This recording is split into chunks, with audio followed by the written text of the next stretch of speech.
Olá, graça, paz e alegria. A porção de hoje recomendada para a leitura da Bíblia em um ano no plano sequencial é Deuteronômio do capítulo 23 ao capítulo 26. Nós vemos uma série de preocupações nesse texto e algumas podem voltar em outros momentos, em outros textos bíblicos, e aí podemos falar mais a respeito delas, de como se apresentar para as celebrações do Senhor, quem poderia se apresentar para isso, quem não poderia, mais questões a respeito da convivência entre pessoas, da preocupação com o que é seu, mas também com a preocupação do que é do seu próximo, o cuidado com viúvas, levitas, órfãos e estrangeiros. E nesse ponto desse cuidado, nessa ação social, digamos assim, nós vemos que os dízimos de colheitas deveriam ser destinados a esses grupos. Não era uma coisa para levar para o templo e lá decidia-se qual seria a divisão. O dízimo seria entregue, digamos assim, ajudando o necessitado diretamente nesse caso. Apesar do dízimo ser algo da lei e não constar na lista do que os judeus convertidos poderiam cobrar dos gentios convertidos, lista esta que nós lemos lá em Atos dos Apóstolos no capítulo 15, recomendo a leitura desse texto. Ele é muito falado nos nossos dias e se alguém ousa apresentar alguma coisa diferente do que é definido, do que já está estabelecido, dogmatizado, esse é herege. Bom, então eu sou o herege do óbvio. Eu sou herege por apresentar o que o texto bíblico realmente diz com todas as letras. Então a Bíblia também é herege. Porque eu vou dizer o que o texto bíblico diz. Eu não vou dizer o que eu quero, o que eu acho, o que está definido, o que parece mais legal, o que parece mais interessante. Eu vou dizer o que o texto bíblico diz. Eu não vou fugir desse texto. E se eu falar alguma coisa errada em relação ao texto bíblico, se eu falhar em alguma interpretação, eu não tenho nenhum compromisso com o erro e posso rever. Porque o meu compromisso é com o Senhor. O meu compromisso é com o entendimento do que o Senhor revela. Com o Senhor da obra, com o Senhor da história. E se Ele, então, me fizer entender que está errado, se alguém me der uma orientação e essa orientação confirmar com o que a Bíblia diz e eu estiver equivocado no que eu entendi, eu estiver errado, eu não tenho compromisso com o erro. Eu reconheço meu erro, esqueço das coisas que para trás ficam e prossigo para o alvo. Mas a respeito do dízimo que fala nesse texto que nós lemos hoje, eu preciso falar que o dízimo é realmente algo que faz parte da lei. Da lei. Não foi recomendado na lista de Atos dos Apóstolos no capítulo 15 das coisas que os judeus convertidos poderiam cobrar dos gentios convertidos. E mesmo a ideia de mordomo, a ideia do mordomo é administrar tudo o que é do dono. E o mordomo tem o seu e não tem falta de nada. E não ser dono de tudo e devolver para o dono apenas 10% que é do dono. Isso eu devolvo para ele porque isso é do dono. Eu sou mordomo se eu fizer isso. Não. Então a ideia de mordomia também tem alguma coisa estranha, alguma coisa equivocada no desenvolvimento da ideia. Nós somos sim mordomos, mas o mordomo não entrega só 10% para o dono, não. Ele administra tudo o que é do dono. E é o dono que é dono de tudo. Não só 10% que é do dono. Tem alguma coisa estranha também nessa ideia. Jesus se fez maldito quando foi para o madeiro. E ele levou a maldição que estava sobre mim e a maldição que estava sobre você. Levou também a maldição que está sobre o nosso bolso. Levou. Mas é claro, eu preciso entender que existe o compromisso de investir e de fazer parte da contribuição da obra. Então, fica mais fácil manter o que já está definido, né? Não, eu quero falar o que a Bíblia diz e libertar as pessoas para que as pessoas sejam livres para fazer realmente a vontade do Senhor e não a minha, não que está estabelecido, que parece mais interessante. Se você quiser dar os 10%, eu não vejo nenhum problema. Mas não faça isso para cobrar bênçãos, porque Jesus já nos deu todas elas. Nós já somos mais do que vencedores em Cristo Jesus. Então não faça isso para cobrar bênçãos, nem para evitar maldições, porque Jesus levou as maldições sobre si. Ele cumpriu o sacrifício que era suficiente a respeito da lei, inclusive nesse aspecto. E nós somos alcançados por graça. Graça. Ele cumpriu o sacrifício suficiente. Nós estamos falando já quase do livro de Hebreus, mas quando chegarmos lá a gente fala um pouco mais a respeito disso. Talvez não desse assunto, mas a respeito do sacrifício de Cristo e do cumprimento completo que o sacrifício de Cristo tem em relação à lei. Sem contar que havia realmente na lei a questão do dízimo, e havia essa parte que nós lemos hoje, que era para destinar para quem não tinha herança na terra, os levitas, para os órfãos, para as viúvas, para os estrangeiros, indo como se fosse direto, como já falamos, para uma ação social.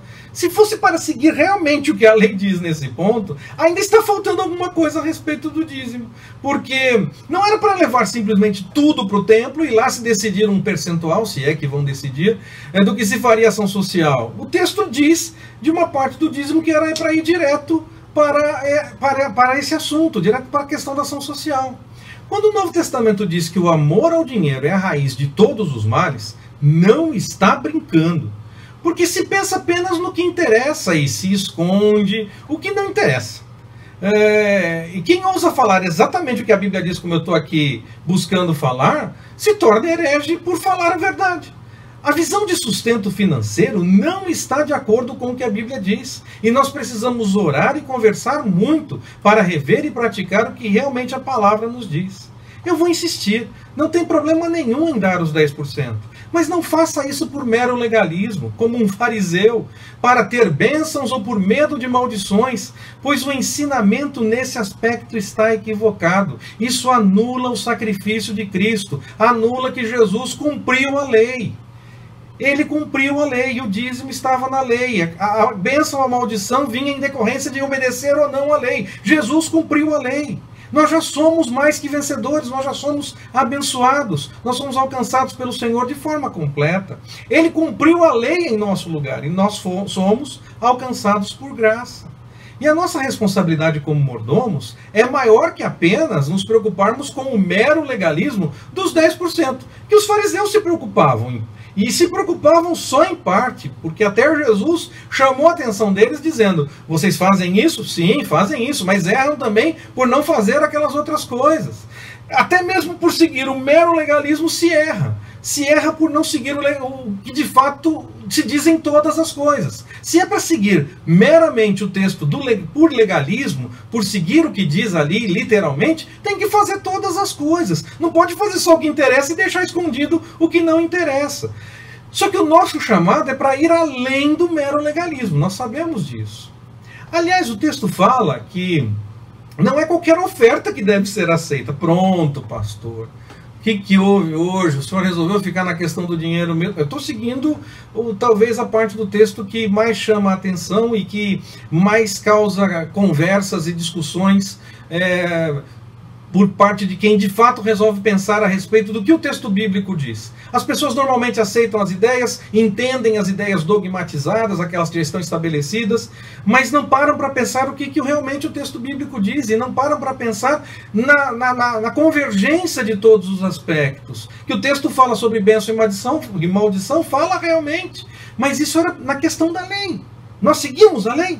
Ou nós somos alcançados por graça? Nós precisamos parar para pensar também além do que é falado simplesmente. E o texto fala também a respeito de não aceitar qualquer oferta. A fonte de onde viria esse dinheiro é necessário saber essa fonte e avaliar se pode ou não ser aceito. Mas aí dizem que nós não seguimos todos os aspectos da lei. E é claro, eu acabei de falar, isso é verdade, nós não seguimos nos mínimos detalhes o que a lei diz, que os que faziam isso eram os fariseus e erravam mesmo fazendo isso. Mas é complicado quando lembramos disso só quando interessa, não é verdade? Sem contar que, espiritualmente falando, uma associação com coisas erradas é voltar ao ponto da doutrina de Balaão, que misturava tudo e ainda assim era errado, mesmo que tivesse alguns pontos que não fosse totalmente errado. Hoje em dia, ou se preocupa em impedir que o outro cometa o erro, ou aceita completamente o erro que o outro faz. As duas posturas estão erradas. As pessoas podem fazer se elas quiserem fazer, infelizmente. Sim, elas podem fazer.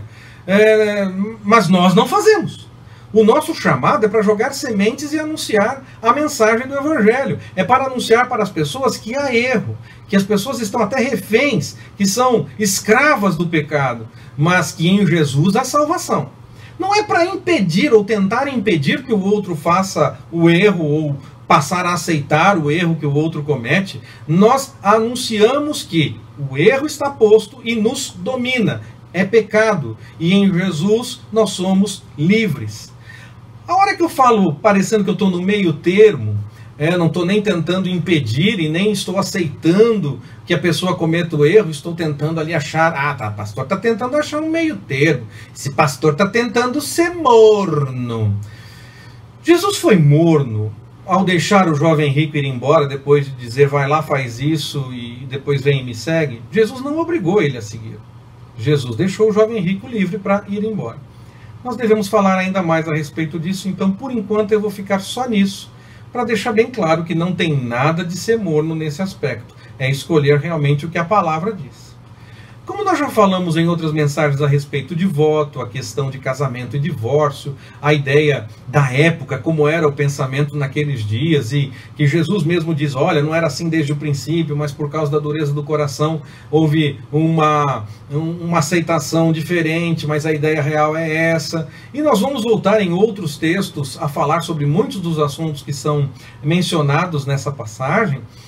Como nós falamos de Balaão, eu vou voltar a falar a respeito dele. Balaão foi contratado para amaldiçoar.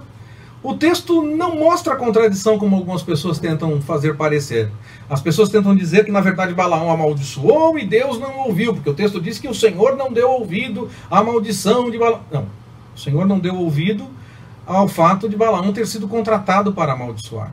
Senão o texto de Números não deixaria registrado que Balaão não declarou a maldição no fim das contas. E nem seria declarado depois também que Balaão participou desse processo para corromper o povo espiritualmente, fisicamente. Então, eu não consigo ser tão maldoso com o texto, não consigo ver tanta maldade no texto, a ponto de dizer, não, isso é uma contradição. Não, o texto está deixando claro, Balaão foi contratado para amaldiçoar, mas o Senhor não deu ouvidos a isso. Aliás, chegou ao ponto de Balaão nem conseguir amaldiçoar. O texto nesta passagem não fala isso. Nós estamos voltando lá para Números, lá nos capítulos 22 a 24.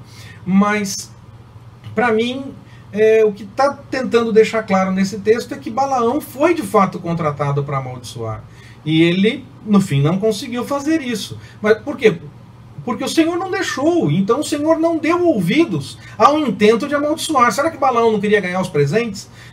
No fim, ele só pôde falar aquilo que o Senhor realmente deixou falar. O Senhor não deu ouvidos à possibilidade da maldição. Mas ele acabou atrapalhando um pouco, porque deu as dicas que causaram tantos problemas para Israel. E apesar de o texto recomendar contra Moabitas, Ruth acabou sendo aceita. E ela era bisavó do rei Davi. Então ele não poderia entrar na Assembleia do Senhor, porque seria bem antes da 10ª geração que poderia entrar. Alguns entendem essa 10ª geração como algo definitivo. Isso é para sempre. Eu acho que aí o número seria 1000, porque o 1000 é um número normalmente associado ao exagero, ao que não pode ser contado. Tinha 1000. É um número normalmente associado a isso. Mas em muitos textos bíblicos, quando aparece o número 1000, existe essa possibilidade de interpretação do exagero, do que não pode ser contado. Não falaria em 10. Mas aí as pessoas começam então a querer contar. 1, 2, 3, 9, 10. O seu filho pode entrar. Então eu não vou ficar muito tempo falando a respeito dessa recomendação do texto, porque pode ser tanto uma coisa como outra. A questão aqui, o importante para se ver nessa questão, ainda mais comparando com o exemplo do que aconteceu com Ruth, antecipando um pouco a história então, é entender que não era uma mera disposição legal. Era uma disposição também envolvendo o coração da pessoa. Se entendia que a disposição geral dos moabitas seria para ir contra a vontade do Senhor ou ir contra o povo que o Senhor escolheu, contra Israel. Porque fizeram isso em determinado momento da história. Mas se alguém tivesse um coração diferente, como foi Ruth, e parece que ela teve esse coração diferente, essa pessoa era aceita. E até mesmo a lei do levirato, que é citada na porção que nós lemos hoje, que era para resgatar a descendência, era respeitada em favor inclusive dessa pessoa. Uma lei judaica que foi aplicada para remir Ruth junto com Noemi.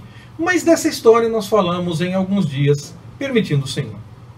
Que o Senhor nos abençoe. Forte abraço. Até mais. permitindo o Senhor.